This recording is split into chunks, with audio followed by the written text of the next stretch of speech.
Noé était ivre, Abraham a menti, Jacob a triché, Moïse a désobéi, David a tué, Pierre a renié Jésus, Paul a persécuté les chrétiens.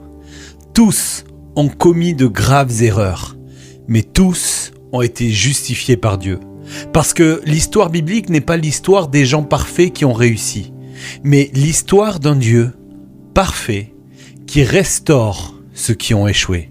Et laisse-moi te dire une vérité que tu dois entendre pour toi. Dieu n'appelle pas des personnes parfaites, Dieu appelle des personnes imparfaites à se repentir et à changer. Si Dieu choisissait selon la perfection, il n'aurait choisi personne.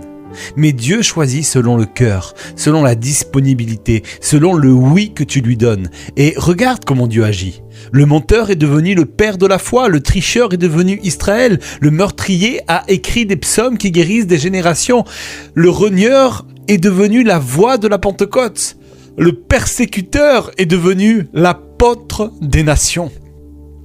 Ton passé ne sera jamais plus fort que sa grâce. Ce que tu étais n'a jamais été une limite pour ce que Dieu veut faire de toi. Ton échec n'est pas une fin, mais c'est un chantier où Dieu désire reconstruire. Alors, ne te sens pas indigne, ne te sens pas brisé, trop abîmé pour être utilisé. Parce que souviens-toi que Dieu a bâti l'histoire de la foi avec des hommes et des femmes qui n'étaient pas qualifiés, mais qui étaient disponibles. Avant de travailler au travers de toi, Dieu désire travailler en toi. Parce que Dieu ne construit jamais sur l'orgueil, mais il rebâtit sur des cœurs brisés et disposés.